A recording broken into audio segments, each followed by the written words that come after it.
Interest ரேட்ல எந்த சேஞ்சும் இல்லாம சேம் 5.25% தான் இப்படியே கன்டின்யூ ஆயிட்டு இருக்கு. ஸோ இதனால மத்த அசெட் கிளாஸ்க்கு இந்த பாண்ட் மார்க்கெட்டுக்கு எந்த பாதிப்பும் இப்போ இல்லையா?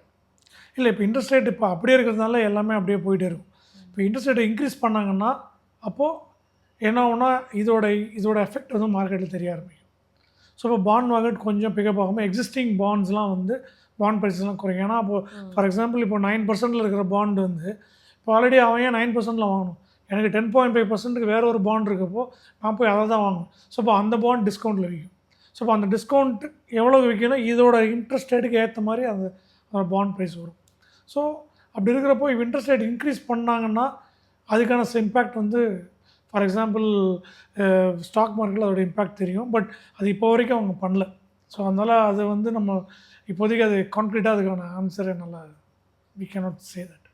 இப்போ மார்க்கெட்டில் ரீட்டைல் பார்ட்டிசிபேஷன் தான் அதிகமாக இருக்குது. அதனால தான் மார்க்கெட் வந்து சென்செக்ஸ் 23,000லேயே இன்னுமே வந்து ஸ்டே ஆகிட்டுருக்கு.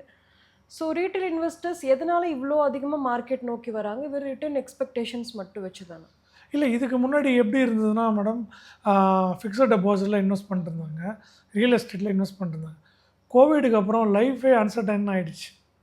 ஓகே, நாளைக்கு நம்ம இருப்போமா இல்லையானே தெரியாதுங்கிற அன்சர்டன் வந்தப்போ I want to live my life today. அதுதான் இன்றைக்கி இருக்கிற ஒரு சுச்சுவேஷன். ஸோ இப்போ நெக்ஸ்ட் 2-3 இயர்ஸ்க்கு நான் வந்து என்னோடய இதெல்லாம் சேஃப்கார்ட் பண்ணிட்டேன்னா எனக்கு போதும். அது இது ஒரு விஷயம். இன்னொரு விஷயம் வந்து அந்த கோவிட் டைம் அப்போது நிறைய சொத்து வச்சுருந்தவங்களாம் இருந்திருக்காங்கல்ல, அவங்களாம் நினச்சப்போ விற்று காசு பண்ண முடியல. இப்போ ஃபார் எக்ஸாம்பிள் எனக்கு வந்து ஒரு ட்ரீட்மெண்ட் எக்ஸ்பென்ஸ் ஆகுது. ஏன்னா அந்த டைமில் வந்து ஆக்சிஜன் சிலிண்டர் கிடைக்கல, ட்ரிப்ஸ் கிடைக்கல. ஸோ அதெல்லாம் ரொம்ப காசு தேவைப்படுது. ஓகே, அப்படி இருக்கிறப்போ ஒருத்தவங்க வந்து ஒரு அசட்டை விற்று வாங்கணுன்னா அவங்களால முடியல. ஸோ லிக்விடிட்டி இல்லை.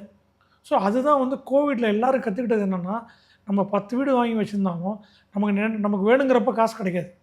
அப்படி இருக்கிறப்ப அந்த 10 வீடை நான் வச்சுட்டு என்ன பிரயோஜனம் சொல்லுங்கள்? இல்லை லேண்டை நான் வச்சுருக்கேன், 4 இடத்துல லேண்டு வாங்கி போட்டிருக்கேன். நான் நினச்சப்போ என்னால் ஒரு 10 லட்ச ரூபா எனக்கு எடுக்கணும்னா எடுக்க முடியாது. ஆனால் என்கிட்ட 4 கோடி ரூபாய்க்கு சொத்து இருக்குது. ஒரு 10 lakhs எமர்ஜென்சியாக வேணும் ஒரு மெடிக்கல் எக்ஸ்பென்ஸுக்குன்னா என்னால் எடுக்க முடியாது. ஸோ இந்த லேர்னிங் இந்த லெசன் வந்து ஹார்டாக ஹிட் ஆச்சு எல்லாருக்கும்.